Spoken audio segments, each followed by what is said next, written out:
NEET UG 2025కి సంబంధించి మనకు ర్యాంక్ వైజ్ క్వాలిఫైర్ లిస్ట్ అయితే రిలీజ్ చేసిండ్రు. సో, ఎవరెవరు క్వాలిఫై అయ్యారు నీట్ యూజీలా అని చెప్పి మనకు Kaloji Narayanarao university of health sciences వాళ్ళైతే మనకు రిలీజ్ చేయడం అయితే జరిగింది. So, which is rank wise. మనకి ర్యాంక్ వైజ్ ఎంత ర్యాంక్ వచ్చింది అండ్ ఎవరెవరు క్వాలిఫై అయ్యారు అని చెప్పి మనకైతే Kaloji Narayanarao university of health sciences లోపల రిలీజ్ చేయడం అయితే జరిగింది. సో, మనకు ఈ ఇన్ఫర్మేషన్ అనేది, ఈ డాటా అనేది Kaloji Narayanarao university of health సైన్సెస్‌కి director general of health services వాళ్ళైతే ఇవ్వడం అయితే జరిగిందన్నట్టు. సో, ఇది మనకున్న ఇన్ఫర్మేషన్ అండ్ మనకు ఎవరెవరు క్వాలిఫై అయ్యారు, ఈ లిస్ట్‌ని ఎట్లా చెక్ చేసుకోవాలని చెప్పి మనమైతే డీటెయిల్‌గా మాట్లాడుకుందాం. సో, మీకు ఈ పీడీఎఫ్ కావాలంటే మాత్రం మన టెలిగ్రామ్ ఛానల్ లోపల ఉంటది. You can go and check it out. Or else you can go and check in official website. మన Kaloji Narayanarao university of health science లోపల అఫీషియల్ వెబ్‌సైట్ ఉంది. అక్కడికెళ్ళి కూడా మీరైతే చెక్ చేసుకోవచ్చు అన్నట్టు. సో, ఈ లిస్ట్ లోపల మనం చూసుకుంటే, సో, ఎవరైతే యూజీ మెడికల్ కోర్సెస్ లోపల కావచ్చు, డెంటల్ కోర్సెస్ లోపల కావచ్చు అప్లై చేసుకుందాం అనుకుంటున్నారో 2025 అండ్ 26 వాళ్ళకి ఎంత పర్సెంట్ ఉంటే అప్లై చేసుకోవచ్చు అని చెప్పి మనకి ఇక్కడ ఒక కాలమ్ అయితే ఇవ్వడం జరిగిందన్నట్టు. సో, ఇవి నార్మల్‌గా ఎవరైతే క్వాలిఫై అవ్వాలనుకుంటున్నారో ఇన్ని మార్క్స్ వస్తేనే క్వాలిఫై అని చెప్పి మనకు ఇదన్నట్టు పర్సెంటేజ్. సో, ఇక్కడ మీరు చూసుకుంటే కట్ ఆఫ్‌కి సంబంధించిన పర్సెంటేజ్ చూసుకోవచ్చు అండ్ కట్ ఆఫ్‌కి సంబంధించిన స్కోర్ అయితే చూసుకోవచ్చు కేటగిరీ వైస్. సో, మీ కేటగిరీ లోపల మీకు ఎంత పర్సెంట్ వస్తే అంటే నీట్ లోపల మీకు 50% వస్తే మీరు క్వాలిఫై అయితారు. సో, 50% అంటే ఎంత అంటే 686-144 మార్క్స్ వస్తే మీరు క్వాలిఫై అయినట్టు. సో, ఇట్లా ఓకేనా. So, depending on your category and నీకొచ్చిన పర్సన్‌ని బేస్ చేసుకొని నువ్వైతే యూజీ మెడికల్ కోర్సెస్ కావచ్చు, డెంటల్ కోర్సెస్‌కి అప్లై చేసుకోవడానికి ఎలిజిబుల్ అయితావు. అండ్ దాంతో పాటుగా మనకిక్కడ ఉన్న లిస్ట్‌ని చూసుకున్నా గూడా నీకో క్లారిటీ అయితే వస్తది. నువ్వు ఎలిజిబులా కాదా యూజీ కోర్సెస్‌కి ఆర్ ఎల్స్ డెంటల్ కోర్సెస్‌కి అప్లై చేసుకోవడానికి.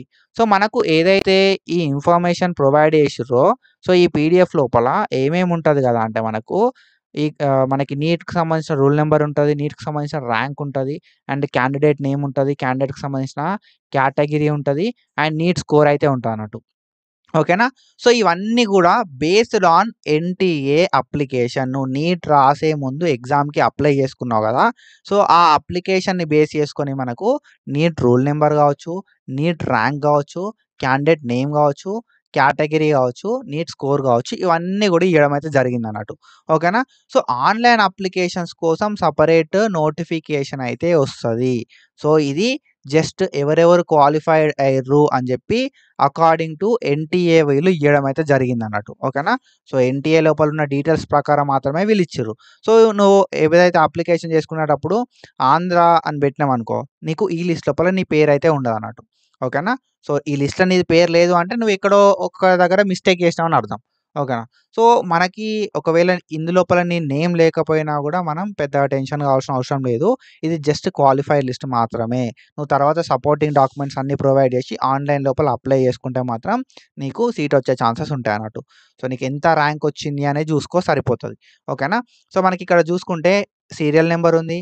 అండ్ నీట్‌కి సంబంధించిన యూజీ ర్యాంక్ ఉంది. నీట్‌కి సంబంధించిన హాల్ టికెట్ నంబర్ ఉంది. అండ్ క్యాండిడేట్ నేమ్ ఉంది. జెండర్ ఉంది. కేటగిరీ ఉంది. పీడబ్ల్యూడీ స్టేటస్ ఒకవేళ నువ్వు పీడబ్ల్యూడీ స్టేటస్ లోపల ఎస్ అని పెడితే మాత్రం ఎస్ అని వస్తది. సో, ఈ కేటగిరీ గూడా నువ్వు నీట్‌కి ఎప్పుడైతే అప్లై చేసుకున్నావో అప్పుడు ఇచ్చిన డీటెయిల్స్ అయితే వస్తాయన్నట్టు. అండ్ నీట్ లోపల నీకు ఎంత స్కోర్ వచ్చింది అనేది ఇక్కడ మనకు డీటెయిల్స్ అయితే ప్రొవైడ్ చేయడం అయితే జరిగిందన్నట్టు.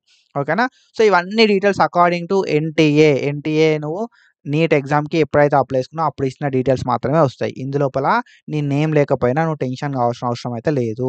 ఇది జస్ట్ ఎవరెవరు క్వాలిఫైడ్ అయ్యిర్రు అని చెప్పి చెప్పడానికి మాత్రమే. ఓకేనా. సో, మనం ఇక్కడ చూసుకుంటే సీరియల్ నంబర్ అనేది 1 అని ఉంది. ఓకేనా.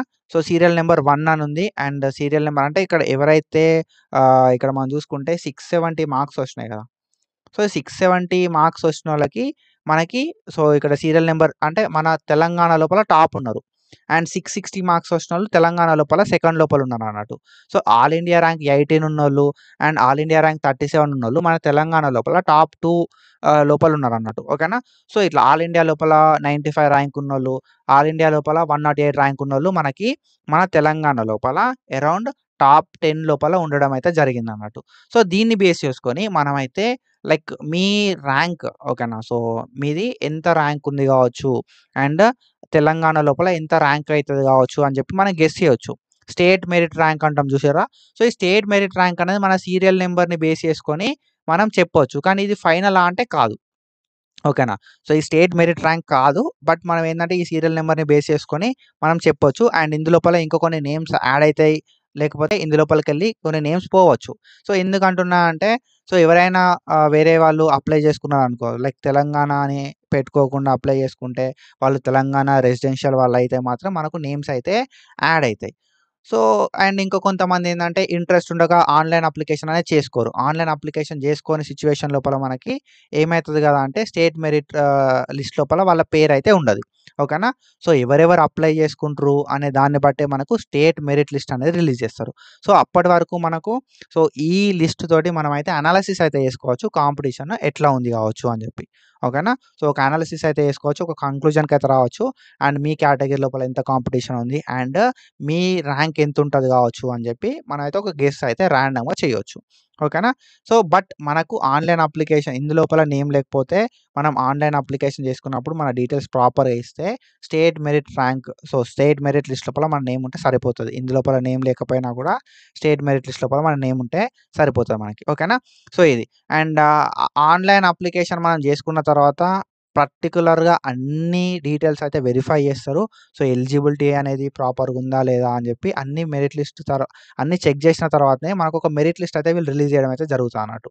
ఓకేనా. సో, ఈ మెరిట్ లిస్ట్ లోపల మనం లైక్ ఫైనల్ మెరిట్ లిస్ట్ అంటాం. ఓకేనా. సో, ప్రొవిషనల్ మెరిట్ లిస్ట్ అని జెప్పి ఒకటి రిలీజ్ జేస్తారు. అండ్ ప్రొవిషనల్ మెరిట్ లిస్ట్ తర్వాత ఫైనల్ మెరిట్ లిస్ట్ ఒకటి రిలీజ్ జేస్తారు. అందులోపల మన నేమ్ ఉంటే సరిపోతది. సో, ఆ ఫైనల్ మెరిట్ లిస్ట్ వచ్చిన తర్వాతనే మనకు స్టేట్ లోపల మన మెరిట్ పొజిషన్ అనేది అర్థమైతదన్నట్టు. ఓకేనా. సో, ఇది అండ్ కేటగరీ వైస్ మనకి కట్ ఆఫ్స్ అనేది ఉంటాయి. అండ్ నీకు ఒకవేళ రిజర్వేషన్ గావాలి అనుకుంటే ఎన్‌సీసీ లోపల గావచ్చు, CAP, PMC, so, Anglo Indian గావచ్చు. అండ్ దాని తర్వాత ఎస్ఎస్‌సి సో, ఎస్ఎస్‌సీసీఎల్ సింగరేణి గావచ్చు. సో, ఏ రిజర్వేషన్ కావాలన్నా గూడా మనకు సపోర్టింగ్ డాక్యుమెంట్స్ అన్నీ ప్రొవైడ్ జేసి, నువ్వు ఆన్‌లైన్ అప్లికేషన్ చేసుకున్నప్పుడు మాత్రమే మనకు రిజర్వేషన్ అయితే ప్రొవైడ్ జేయగలుగుతారు. సో, నెక్స్ట్ స్టెప్ ఏముంటది గదా అంటే ఆన్‌లైన్ అప్లికేషన్. సో, ఇందులోపల మీరు చూడాల్సింది ఒకటే. ఓకేనా. సో, ఇది ఫైనల్ మెరిట్ లిస్ట్ కాదు. ఓకేనా. సో, ఇది మనకు ఫైనల్ మెరిట్ లిస్ట్ కాదు. మనకు ఇంకొక నోటిఫికేషన్ అయితే వస్తదన్నట్టు. సో, ఇది జస్ట్ ఇన్ఫర్మేషన్ ప్రొవైడ్ జేయడానికి మాత్రమే. ఓకేనా.